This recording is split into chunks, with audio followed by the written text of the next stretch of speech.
നിങ്ങളുടെ favourite shows ഇനി ഒരിക്കലും മിസ്സാവില്ല. ഇപ്പോൾ C5-ലൂടെ കാണും നിങ്ങളുടെ ഫേവറേറ്റ് ഷോ തികച്ചും സൗജന്യമായി. ആഹാ, ശ്യാമമോളാണല്ലോ. എന്താണോ ഈ നേരത്ത്? അവിടെ വല്ല പ്രശ്നവും ആയി കാണും. കൂട്ടിക്കൊണ്ട് പോരാൻ വേണ്ടി വിളിക്കുന്നതായിരിക്കും. ബസ്സോട്ട് എടുക്ക്. മോളെ. അച്ഛാ, ഒരു സന്തോഷ വാർത്ത പറയാൻ വേണ്ടി ഞാൻ വിളിച്ചേ. സന്തോഷ വാർത്തയോ? എന്നാ പറ മോളെ. അച്ഛാ, ഞാനൊരു പരസ്യ ചിത്രത്തിൽ അഭിനയിക്കാൻ പോവാ. പരസ്യ ചിത്രത്തിൽ അഭിനയിക്കുന്നോ? ദേ, മോള് പരസ്യ ചിത്രത്തിൽ അഭിനയിക്കാൻ പോവാന്ന്. അല്ല, അവിടെ എല്ലാരും സമ്മതിച്ചോ മോളെ? ആ, എല്ലാവർക്കും സന്തോഷ. മുത്തശ്ശിയാ ഞാൻ ആഡ് ഫിലിമിൽ അഭിനയിക്കണമെന്ന് നിർബന്ധം പിടിച്ചത്. എന്റെ മോക്ക് സർഗവാസന ഉള്ളതല്ലേ, മോക്ക് അഭിനയിക്കാൻ പറ്റും.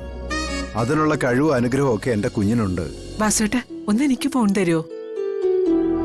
പിന്നെന്താ, തരായിരിക്കൂ. മോളെ, ഫോൺ അമ്മയ്ക്ക് കൊടുക്കുവാണേ. മോളെ, മോള് പോയി നന്നായിട്ട് അഭിനയിക്കണം. ധൈര്യത്തോടെ പോയിക്കോ.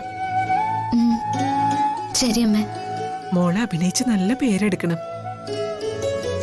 അതിനുള്ള എല്ലാ ഈശ്വരാനുഗ്രഹവും എന്റെ മോൾക്കുണ്ട്. എന്നാ ശരി അമ്മേ.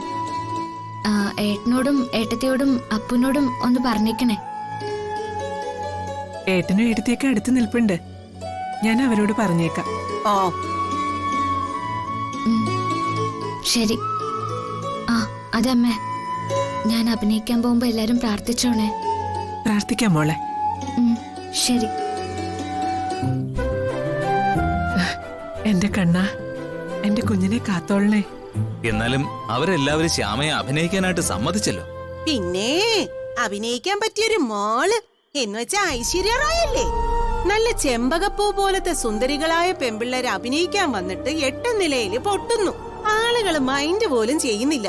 അന്നേരാ അവളുടെ ഒരു അഭിനയം. മതിയടി കളിയാക്കിയത്. സരസ്വതി വരം കിട്ടിയിട്ടുള്ളവരെ കുറിച്ച് നിനക്ക് ഒരു ചുക്കും അറിയില്ല. നിന്റെ മനസ്സ് മുഴുവനും മാറാലകളാ, അസൂയയും കുശുമ്പും കുന്നായ്മയും. 9 ആനകൾ ഉണ്ടായിരുന്ന ഇണ്ടമ്പരത്തി തറവാട്ടിലെ ഇളയ തങ്കച്ചിയെ ഞാൻ. അത് ഓർമ്മ വേണം. എന്നാലേ ഇണ്ടമ്പരത്തി തങ്കച്ചി മിണ്ടാതെ നിന്നോണം. ഈ കേമത്തം പറയുന്ന ഇണ്ടമ്പരത്തിലെ അടുക്കളയിലെ അടുപ്പില് മിക്കവാറും പൂച്ച പെറ്റ് കിടക്കുന്നതായിട്ടാ ഞാൻ കേട്ടിട്ടുള്ളത്. എന്റെ തറവാട്ടിലെ പൂച്ചകളെയും പട്ടികളെയും ഒന്നും അങ്ങനെ വളർത്താറില്ല. അവിടെ ആനകളെയാണല്ലോ പട്ടിത്തുടലിലിട്ട് പൂട്ടുന്നത്.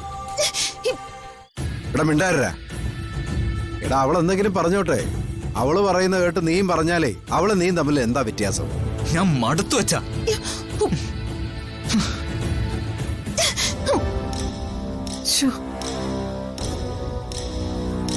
അവൾ അവന് ഒരു സൗകര്യം കൊടുക്കില്ല.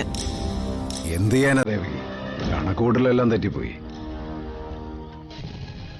ഞാൻ അങ്ങോട്ട് ചെല്ലട്ടെ. ചെല്ല്.